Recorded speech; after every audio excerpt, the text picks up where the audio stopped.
I don't want to toot our own horn, but I think Cozy Magic Club showed a lot of people that it was possible. Like, as I was saying, there was no Commander shows last year. None existed. Now, like, we have 2 different groups of friends who do Commander shows on top of ours, and just having like that community of people, like Rubee said, to rise the tides all together is really, really fun. Yeah. I noticed when we did the live show at Fortress for PAX, a lot of people got to see the behind the scenes as well. And it was kind of like I could do that. That's just me in the dungeon, So it's really good to see. And it's really nice to feel like Magic is alive. Encouraging each other is just going to keep it sustainable. It's going to lead us into Magic for years and years to come.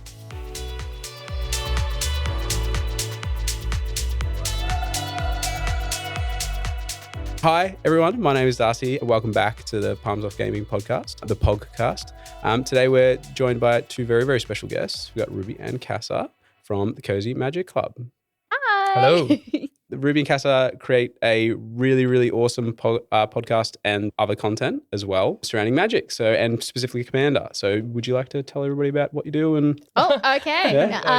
Yeah. Sure. Well, I should have this spiel down by now, but you'd be surprised. Yeah, so we have a podcast that goes up a couple of times a month with co-host Nigel as well. Super knowledgeable Magic player who comes on, and we talk about any number of things from new sets to Smash or Pass, Planeswalker edition as well.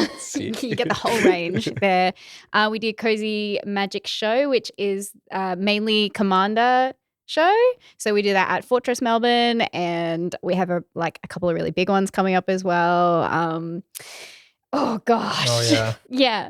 And then we do events as well. So your awesome selves came to Cozy Magic Fest last year. Awesome. You did a really good job. That was your first major event? Yes. Yeah, and it was run really well. Yeah, heaps of fun. Yeah, I used to be an event coordinator, so it showed. Came naturally. Yeah, it really showed. You guys did an incredible job. Nice. Yeah. And that was in support of Game on Cancer. So we were fundraising for that. And then pretty much every month we'll do a Ladies and Ladies event as well, which is an event where marginalised genders come together, supported by Wizards of the Coast, usually held at Plenty of Games, and we give out packs and host a little supportive, welcoming, inclusive draft. Or jumpstart sometimes too. And how often did you say that was?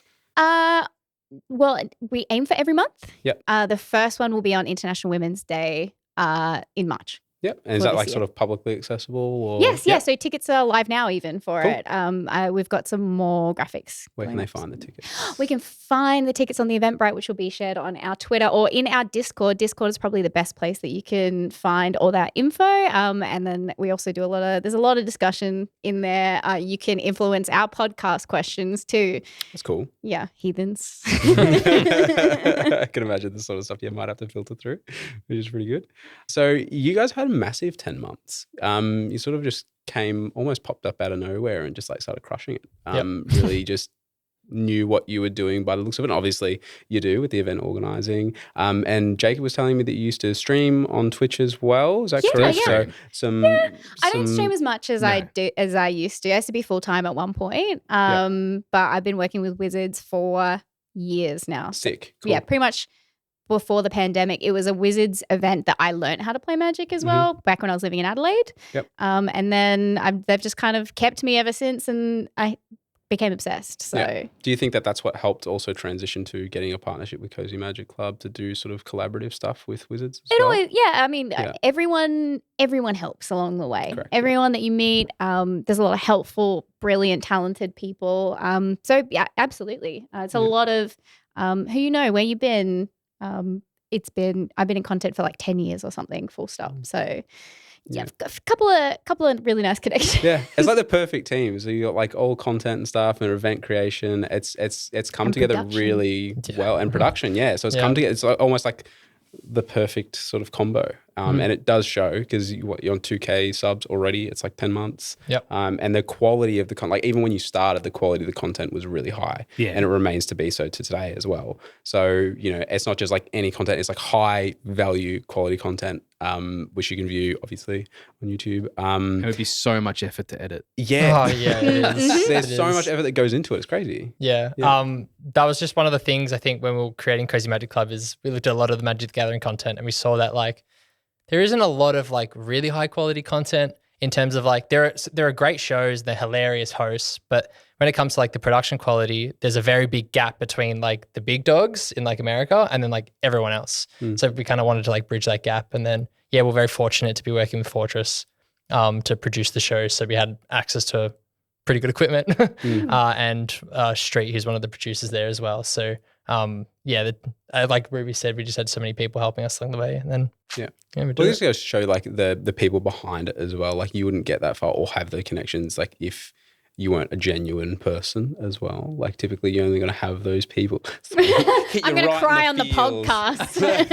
But like obviously you establish those connections and the meaningful ones are the ones that are going to want to help you out. So it means like it's very insightful from a psychological point of view to look at you guys and be like, well, you've developed really good relationships. You've got these opportunities because obviously you've earned them by being good people. So you've done really well and obviously it shows. So don't cry. No, Otherwise I'll cry. That's way too kind of. We're gonna. This is the feels part. This is the feels podcast. Palms off crying. Palms off crying. Yeah. Oh, Faith, don't hit your head, love. Oh no. Also featuring in the podcast is my little puppy dog, Faith. She's very old. Dog. She's getting there. She got very bad breath, so so happy I to be apologize here. for that. She's just loves it. Dog on pod, dog on pod, chant. Yeah. But no, congrats on it. We're super stoked. And we're super stoked to have you guys on board because you are also Palms Off Gaming affiliates. Yes. Which we're, Thank you so much for having us. You are among some of the incredible people who have come along the way and have obviously helped us out and backed us. So thank you. that's all right. Anytime. We're stoked to have you guys. And I don't know, yeah, just rock. Feel being able to rock up to events and just have a good time as well that you've organised is just really it's lovely. We had a great time. I know I was very late to it with commitments, but yeah, I know you boys had a great time. Yeah. We'll see. And so how does it feel being where you are now in contrast to where you started? Do you feel accomplished? Because It's so weird. I feel I have this like internal thought every time. It's like 10 months is not a lot of time to do what we've done. And so like we have these accomplishments and we hit these milestones so quickly, but then we've got to just do the next thing. So I don't really feel accomplished. I don't know about you, but I don't really feel accomplished in the sense that like, I can relax now. It's more just like, that's tick box done, next thing. Oh, and then I'll go on to the next thing and then the next thing. And then, there's just no stopping really. Yeah. My goal for this year is to stop and appreciate it a little bit more because it does become like this month is over, but there's 4 things next month and there's 4 things a month after that. And then it's like all my content in my life I plan 1 to 2 months in advance. That's the only way you can do this kind of thing. Yeah. And so a goal is to appreciate it more. I think I'm getting a little bit better at it, but it's once you're like bam, bam, bam, bam, bam, it's like, you don't really stop. Yeah. You don't have that time to actually sit and look back at what you've done and going like, I did a good job. Yeah. Hopefully we'll make a huge deal out of our 1-year anniversary. We'll have to savor it. Like it's got to happen. Otherwise it'll pass before we know it. Like time will just pass forever. Yeah, I can fully empathize and want to actually sit back and appreciate it. It does get hard. Like I'm a person that the boys tell you, like I have been a zero planner forever. Like me and Jack live, like our saying is we live our lives half an hour at a time. That's crazy to me.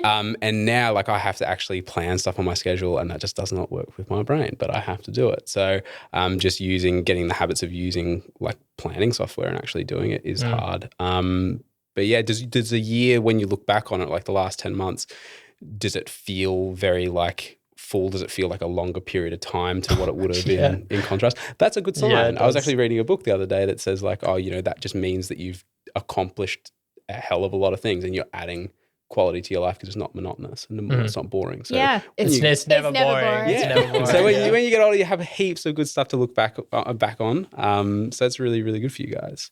Appreciate it while you can. So obviously Cozy Magic Club is a Rubee Cassa enterprise.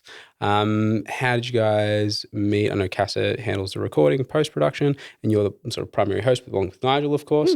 How did you guys meet, connect, and sort of establish the idea that, hey, this is probably an idea that we want to pursue? Do you want to take this on or me? Right? Yeah. Rubee was doing, I remember you had you were doing some sort of Magic the Gathering content. I think I've like just met you. Yeah. And I was like, hey, do you want like an editor? And I'll edit your short form videos for you. So Rubee and I was editing random stuff for you for like, not long, like a month and a half. Yeah. And then Rubee gave me this giant calendar of stuff she wanted to do for the year. And one of them was Cozy Magic Club. And I'm like, we could like instead of this being like a stream, let's like make this like a thing. Yeah. I was like we'll find a studio, we'll find somewhere to record it, we'll do an actual Commander show, and we'll be like the Command Zone. Like, yeah, it'll be great, it'll be easy. And then we kind of just like snowballed from there. At the same time, Nigel reached out to you. Yep. If you want to explain that part. Oh, as he well. was like, I want to do a podcast. And I went, okay. That was, Did he know about like the No, chatter? no, he didn't. So it was just coincidental. Yeah, just fell into in like place. the same Yeah, like sick. fortnight or something. So Yeah. we're like, hey, we've got this thing we're starting. Do you want to come and do the podcast with us? That's fate. So all of a Yep. sudden, in like a 3-week period, we had like a pitch deck ready to go for a Commander show, a podcast locked in at our other production studio, and then like all these ideas. yeah. And then we kind of just knocked them out one after another. Yeah. Well, because Cozy Magic Club started as my stream thing. And that was it. I had, it was mainly women at that point as well. It was just spell table. That was it.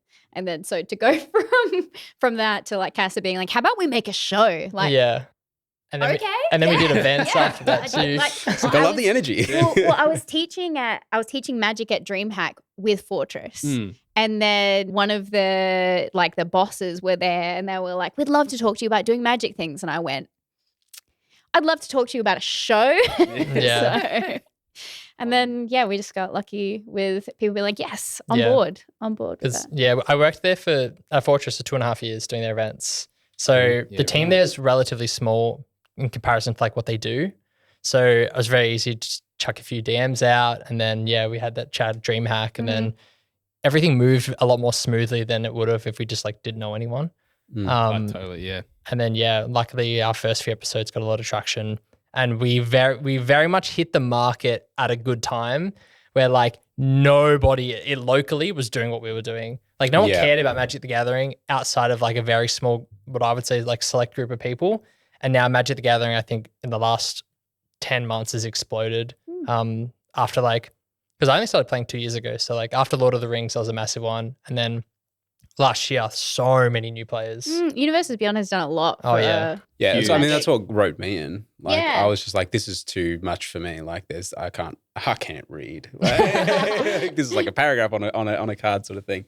And then Lord of the Rings, I was like, all right, twist my arm Yeah, give it a go. Yeah. Yep. Yeah, Pretty so much. that really wrote me in, and I think obviously Final Fantasy is going to do the same thing. I think they're hitting the nail on the head with the IPs. Yeah. It's just not sort of just push the build too hard, I guess. Yeah. But it's a perfect storm for you guys, because I think we said a similar thing when we first started talking to the guys when Get Commanded was the thing, obviously, and that's what we had established as well. Was like, there's not many other people doing this. No, yeah. And so both of you to come in at the same time, and did that sort of stimulate you for like to work towards a benchmark, because their content was very good as well. Not really. Like they were very different in the realms of like what they were covering. The content, And like our focus was very much on like the production side of things. Yeah. So like our benchmark was like the Command Zone. sick. So like those guys were Yeah. great, and I loved what they spoke about. But in terms of like what we wanted to produce, we had to aim at the top. Yeah. That's just pretty much what we were doing. Walt's a legend though. Yeah. Like shout out to Walt. Yeah, he's a very lovely Well, person. lovely. Yeah. Yeah. Because as I said, all your content's great, and it's entertaining. So the production value that you've done, and that you've obviously set out to do that and be entertaining, and it is. And you get a lot of different guests on as well. Are they just typically just a lot of the people that you come across in your game nights and all that sort of stuff? Yeah. Pretty much. Our play group and my stream friends. And people who know enough Magic, because that's the hard thing for the show as well. It's like a lot Oh, of our yeah. friends really love Magic, but it's like finding who has like enough knowledge or like game sense to be on the show. It's another thing altogether. Yeah. So because I noticed when I was watching some episodes, maybe just that you're really good at your job, and that's probably what it is. But it felt like it wasn't super heavily edited as well. It is. It absolutely is. Yeah, Yeah. cool. Just really good at his job. No. So like a recording will go for like almost 2 hours sometimes, but Yeah. an episode might only be like 90 minutes to an hour. Yeah. And like the advantage of having 3 cameras is when someone goes, I'm going to play, and they tend 25 seconds thinking about what they do. Yeah. I just cut to the next point where they say something on a different camera, and it just looks like they say it. Right, because I was that was my next question. I was like, I know when I play, because I play these toolboxy things, right? And I'm just like, there's so many things I can do. My mind's swimming with the ideas, all these activities that I can do. I literally Yeah. went and And made a phone call while he was taking his turn. I'm like, oh, Hey, I was playing solitaire for a little bit, all right? Yeah. But yeah, But- like it can take a while for Oh, some yeah, people, particularly when the absolutely. board state gets so large and there's so many things to keep tabs on. We do Yeah. we do a lot of work to manage people's decks, make sure they're the right power level, make sure they have the right cards for the show. Love and by that. that I mean like if someone's playing their commander for the first time, probably don't counter their commander. Mm. Like don't. it might be the right thing to do and then they do it and that's fine. But there's sometimes like, especially for showcasing precons, we want to make sure everyone has their moment. And then after everyone has their moment, doesn't matter what happens. Yeah. Doesn't always happen that way, but that's what we aim for at least. Yeah. Some like loose rules are just keep it light, keep it fun. Yeah, and absolutely. Keep the production value And there. when people bring their own brews, we ask people to take out cards, maybe suggest new cards they can put in, stuff that makes sense for the show. Like not a lot of board wipes and stuff because we can't record forever. Like we finish Yeah. recording at like 2:30 in the morning sometimes. Like they're long days. Yeah. Mm. Yeah, just wait for someone with apocalypse or something. Just, yeah, Like, 5 hour game. Yeah. Cyclonic Rift at the 3 hour mark. I'm going home. Like, packing it up. Yeah. That's really good. It takes a lot of like obviously knowledge of the game to be able to do that. How long have you been playing? Not long Man. since Wilds of Eldraine. That was my first set. Really? Yeah. Okay. I remember one day I was at work with a friend and I was like, I'm going to buy some Magic the Gathering cards. And Wilds of Eldraine came out and like aesthetically I loved it. It is cool. Beautiful set. So I just bought like a bundle box and I remember being in like the production studio at work in the middle of a broadcast. I don't remember. I think I was doing social media or something, but I was opening up the packs in the middle of work on a broadcast and everyone was hearing like the crinkling through the mic. And they're like, Cassa, what the fuck are you doing? I'm like, I'm opening cards. And then that was it. That's great. It's like, oh, this is what dopamine feels like. See, Pretty much, This is yeah. what happiness feels like. I was in a really dark room. I remember I had my flashlight like trying to look at the cards as well. Yeah. How about yourself, Bruce? When did you get into it? So when I learnt and when I really got into it 2 different times, I got into like arena beta. Oh, wow. Yeah. Yeah, in like 2017. I think I think that's what you Okay, said on yeah. the casual compliance Also, episode. Hey! Yeah, this is Also, yesterday. catch I was in high school. I was in like year. Don't say that to me. I would've been- We're I would've an been- I would've age been difference. Anyway. Is he the youngest person in this room, by Yeah, the I way? think so. Okay. Yeah, I think you would be actually. Yeah. Yeah, by a mile. Yeah. No one needs to know how old I am. Anyway, so 2017, when Cassa was in high school, Yeah. is when I started, when I learnt. And then I think I really got into it. What was first? I remember New Capenna vividly. Ooh. There was like it was like a Wizards PR event, and they took us to like Nick and Nora's. Okay. What was the first? Was it March the Machine or that one was first? Anyway, one of those. I remember both of those sets. So whichever one came first was when I was like, I'm going to do this. I really like Magic. I really like to play it. And then Lord of the Rings was it was like a start of a different era. They did at LGS's, they did the celebrations event. So you would go in, buy the Jumpstart packs and then get like the promo dice and stuff like that. And I was like, Jumpstart, perfect. I'll teach everybody. I dragged 10 people with me, some people who hadn't touched Magic in years, some people who had never touched Magic. Yeah, right. And it started the obsession for a lot of the playgroup. Like, obviously, we've got such a big playgroup that some of them were already playing, but celebrations for Lord of the Rings was like pivotal. Yeah. So They're good looking promos too. such Yeah. good. Such I a good was set. fortunate enough because a few years ago we had some friends that were doing a convention, and so we had who's the one of the artists, but Olivia that did the artwork for Lord of the Rings, like the promo sets. She was doing signings, so I've got some. I think I got a Bilbo 2024 that's signed, and Wizard Rockets. Oh yeah. I don't know if they're artists. They're not artist proofs, no. But I've got a Mother of Runes artist proof that's signed as Oh, well. cool. Yeah. Yeah. Oh, shit. Yeah, I got a couple that are at home. But yeah, I was very fortunate. I wanted like the whole set as well. Yeah. Because when I just started, like I'm like, all right, I'm jumping down this rabbit hole Yep. from a collector's point of view. And I wanted the whole set. And classic me, leave everything to the last minute. I was like the day before. I'm like, I want all the promos signed. And I could only find 2. So I was like, yeah. Yeah. So do you have a Lord of the Rings binder or? Yeah, well, I've got them in boxes at the moment. I'm trying to.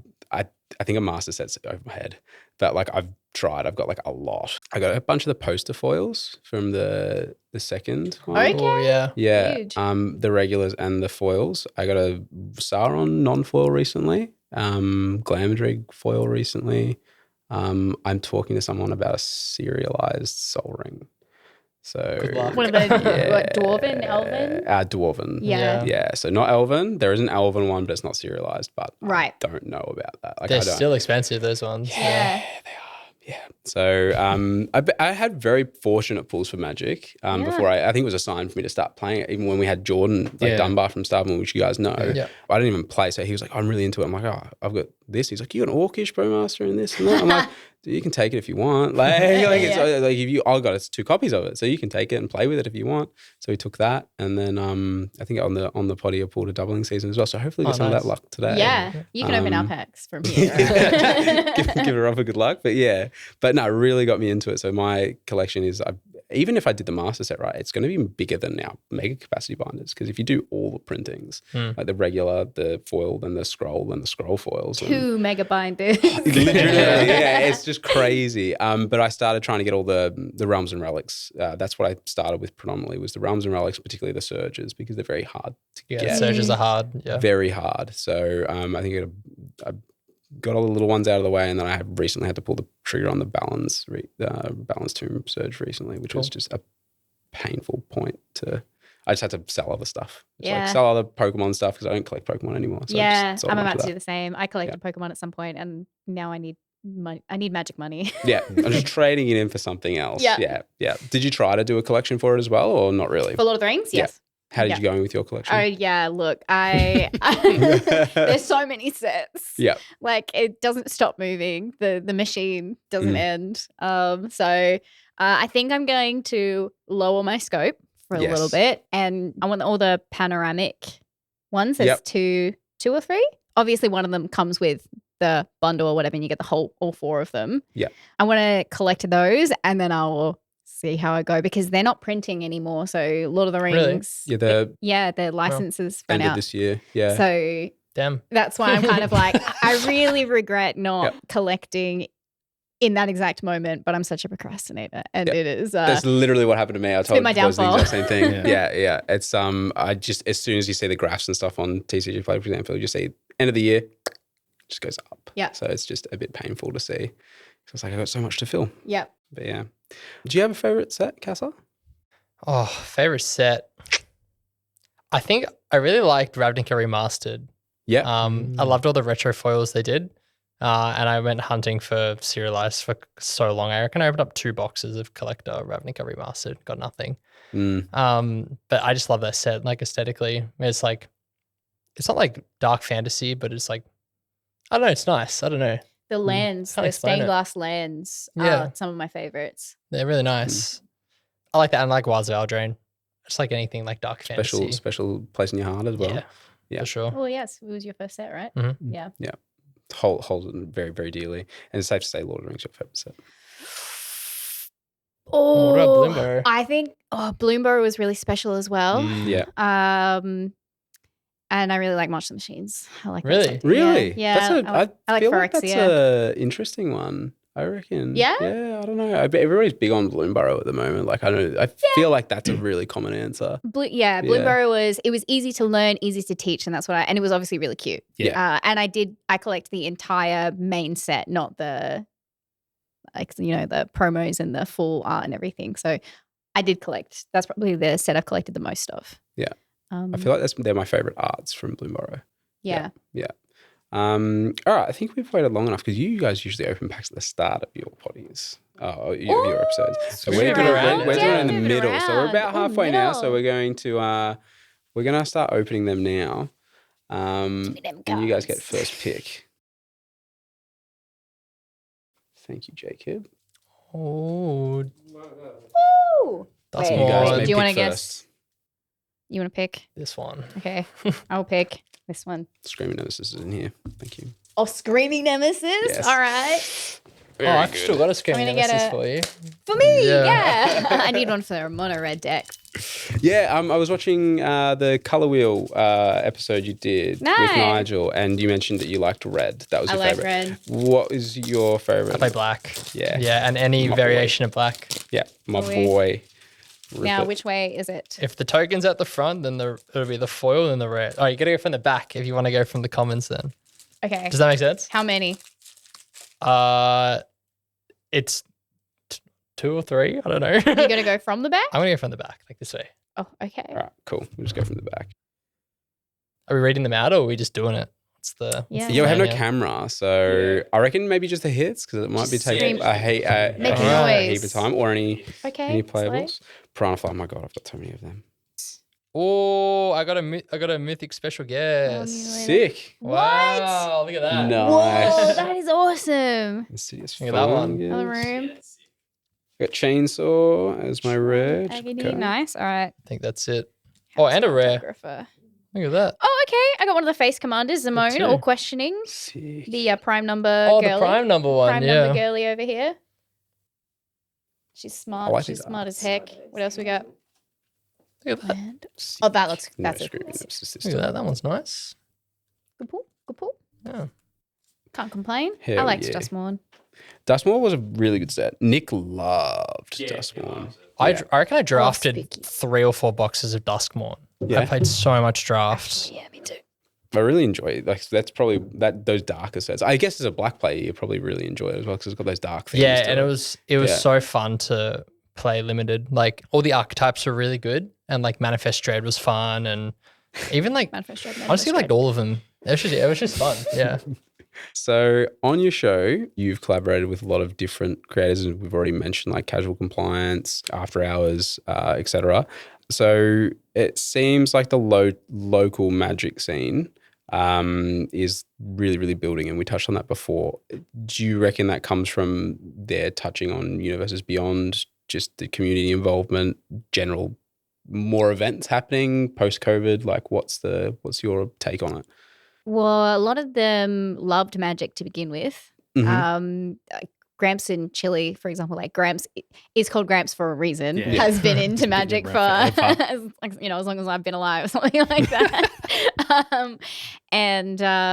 I think it's like everyone hyping each other up. Yeah. I don't think that the local scene specifically is influenced by Universes Beyond. Though there's a lot of appreciation for it. Everyone's got their favorite Universes Beyond, I think. Like as much as people can rag on it, everyone's got something that's like, well, that one's kind of nice. I think it comes from we all influence each other. Mm-hmm. Yeah, I think like I don't want to toot our own horn, but I think Crazy Magic Club showed a lot of people that it was possible.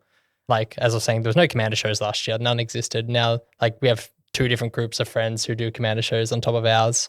And just having, like, that, like, community of people, like Rubee said, to rise the tides all together is really, really fun. Yeah. I noticed when we did the live show at Fortress for PAX, a lot of people got to see the behind the scenes as well. And Yeah. it was kind of like I could do that. That's just me in the dungeon, yeah. Yeah. So yeah, it's really good to see. And it's really nice to feel like Magic is alive. And encouraging each other is just going to keep us sustainable. It's going to lead us into Magic for years and years to come. Yeah. I feel like having other good content creators around you as well is going to set sort of like up the ante every time, or like just stimulate you guys to do better. Like competition indirectly or directly is good. It's complimentary, yeah. Yeah. So I think it's good to have people around you that do a similar thing to sort of throw extra ideas at you and have similar content creators. So it seems to be going really, really well. Would you say, like, in terms of it like growing, would you say that the scene here outside of just the scope of content creation, obviously touching back on what you said before, Lord of the Rings has helped it heaps. Are you still seeing that surging? Yeah. Absolutely. So even just locally, our chosen game store, Plenty of Games, is absolutely packed these days. Like it was already pretty popular. It is the biggest game store in the CBD, but like a Monday night, Commander Night, last Monday and a handful of other Mondays, they've had to pull out tables and put them in the hallway. Jeez. Yeah. Like, Joel was telling me that. That's Yeah. crazy. it is so good for them, but also means you have to get there like 4 p.m. to get a spot. Yeah. So maybe more game stores in the city, which would be good. Like more spaces for people to play. And then also, obviously, we're going to continue Ladies and Ladies, which we always hope to bring in more and more people. We're going to get involved with more conventions and stuff as well. So a bit of awareness there. And we've seen other game stores follow suit as well. Recently saw some other events for International Women's Day as well, which is incredible to see. So I think it's only going to keep spreading. Everyone will, again, keep influencing each other. And this scene is only going to, the community is only going to grow. Yeah. And how are you finding that with the ladies and ladies? Are you seeing more and more, like, statistically at every attendance? Oh, yeah. And by how much? Like, how would you say it was growing if you had to sort of slap a number on it, I guess? We've had 3. I wouldn't count the PAX meetup only because everyone's in the same place, but that was full as well. It was like over 100. I think you can count that. Okay. Well, I think you can count that. but okay. Well, the PAX event was like 100+ people or something like that. Yeah. We started with 10. Wow. Okay. I just want to, that's like really big to point out. So started with 10, and then an event like PAX, we can pull, 100 or so people. And I definitely think that as we go on, it's only going to grow. We're going to need, please, more game stores. More game stores do this kind of thing, please. We need it everywhere. Have you seen, obviously, Joel from Plenty of Games, right? Did you see our podcast with Joel? Yeah, he was on here as well, right? Yeah. I haven't seen it. Was it the first episode? Yeah, very first one. Joel, before we even figured anything out, he was just like, oh, yeah, I'll jump on, I guess. He was on our first Spotlight episode because our first Spotlight was Plenty of Games. Yeah. Best one to have, the first one, is Big Teddy Bear. Yeah, beautiful. He's lovely. But yeah, he's done an incredible job. He's obviously a competitive fab player, and like he's just so entrenched in it. And even like the respectability of it, like even if like when I went to go in there and the Nightmare bundles for Dustmorn, funnily enough, were sold out. You'd go in there, the people selling for like 180 or 160 or whatever, and he still got them at like 120 or something. He wasn't like, pumping the prices up and marking them up. It was really, really good. That was on my birthday, I think I went in there, because I was at the Pierce's conference in the city. Oh, yes. Yeah. And that was on my birthday, and I was like, I'll buy myself a little treat. So I went in there and got that. And it was incredible. He wasn't there at the time, but he's a lovely, lovely person. So is there anything else you guys feel like you sort of want to touch on? Like, tell us what you've got coming that maybe you can sort of give us a hint at? Because it sounds like you got a lot. We have a lot going on at all times. But right now, the new stuff we've got going on is definitely events. I think events is definitely our biggest focus this year, and sort of meshing them into like who we are. Like we did start off with content, but like Magic is a very tangible thing. Like you have to, like really most of the time you have to be in the room with people to play Magic. So like trying to capitalize on that feeling of community that we've already built to do more events everywhere, like Ladies and Ladies, Cozy Magic Fest, cons, stuff like that. We're also working with a library later this year, hosting and teaching there, and just doing more physical things, and then hopefully translating them into content as well. Does that excite you? As soon as I mentioned it at events, your face lit up, which is great. Events is fun. I think events is like every event is like a puzzle, and you kind of just have to figure it out. Events are really the only time I feel like after an event is done, I can stop and go, that was pretty good. Yeah. I mean, it makes sense. It's like it's always huge, the amount of effort that goes into the before and the during, and then after you're like, yeah. Like our Commander show, we'll spend 20, 30 hours, including editing from start to finish, Rubee and I, to get one out of the door.